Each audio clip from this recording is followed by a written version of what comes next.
ವಾಲ್ಮೀಕಿ ಅಭಿವೃದ್ಧಿ ನಿಗಮದ ಹಗರಣದ ವಿಚಾರಕ್ಕೆ ಸಂಬಂಧಪಟ್ಟಂತೆ ಇಡಿ ಇನ್ವೆಸ್ಟಿಗೇಷನ್ ಮುಂದುವರೆದಿದೆ. ಮಾಜಿ ಸಚಿವ ಬಿ ನಾಗೇಂದ್ರ ಅವರಿಗೆ ಸೇರಿದಂತಹ ಆಸ್ತಿಯನ್ನು ಮುಟ್ಟುಗೋಲು ಹಾಕೊಳ್ಳುವುದಕ್ಕೆ ಜಾರಿ ನಿರ್ದೇಶನಾಲಯ ಮುಂದಾಗಿದೆ. ಇಡಿಯಿಂದ 8 ಕೋಟಿ 7 ಲಕ್ಷ ರೂಪಾಯಿ ಮೌಲ್ಯದ ಸ್ಥಿರಾಸ್ತಿಯನ್ನು ಜಪ್ತಿ ಮಾಡಲಾಗಿದೆ. ಅಕ್ರಮ ಹಣ ವರ್ಗಾವಣೆ ತಡೆ ಕಾಯ್ದೆ ಅಡಿಯಲ್ಲಿ ಈ ಮುಟ್ಟುಗೋಲು ಹಾಕಿಕೊಳ್ಳುವಂತಹ ಪ್ರಕ್ರಿಯೆ ಆಗಿದೆ. ವಸತಿ ಮತ್ತು ವಾಣಿಜ್ಯ ಆಸ್ತಿ ಸೇರಿದಂತೆ 4 ಸ್ಥಿರಾಸ್ತಿಗಳನ್ನು ಇಡಿ ಜಪ್ತಿ ಮಾಡಿದೆ ಅನ್ನೋದು ಗೊತ್ತಾಗ್ತಾ ಇದೆ.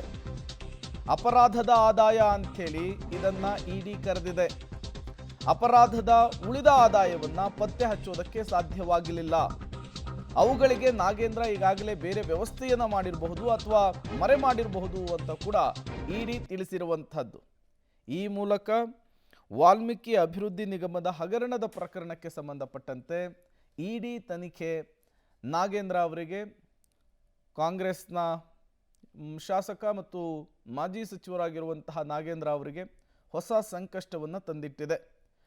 ವಾಲ್ಮೀಕಿ ಅಭಿವೃದ್ಧಿ ನಿಗಮದ ಖಾತೆಗಳಿಂದ ಕೋಟ್ಯಾಂತರ ರೂಪಾಯಿ ಹಣ ವರ್ಗಾವಣೆಯಾಗಿತ್ತು ಅನ್ನುವಂತಹ ಆರೋಪ ಇದು.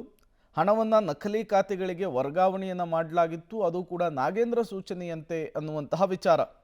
ನಂತರ ಶೆಲ್ ಘಟಕಗಳ ಮೂಲಕ ಅಕ್ರಮವಾಗಿ ಬೇರೆ ಬೇರೆ ಬ್ಯಾಂಕ್ಗಳಿಗೆ ವರ್ಗಾಯಿಸಲಾಗಿತ್ತು, ಅಕೌಂಟ್ಗಳಿಗೆ ವರ್ಗಾಯಿಸಲಾಗಿತ್ತು. ಈ ಸಂಬಂಧ ಕರ್ನಾಟಕ ಪೊಲೀಸರು ಮತ್ತು ಸಿಬಿಐನಲ್ಲಿ FIR ಕೂಡ ದಾಖಲಾಗಿತ್ತು. ಯಾವಾಗ ಇದು ಅಕ್ರಮ ಹಣ ವರ್ಗಾವಣೆ ವಿಚಾರ ಅನ್ನೋದು ಗೊತ್ತಾಯಿತು, ಇಡಿ ಕೂಡ ಎಂಟ್ರಿ ಆಯಿತು. ಇಡಿ ಎಂಟ್ರಿಯಿಂದ ನಾಗೇಂದ್ರ ಅವರಿಗೆ ಹೊಸ ಸಂಕಷ್ಟ ಶುರುವಾಯಿತು.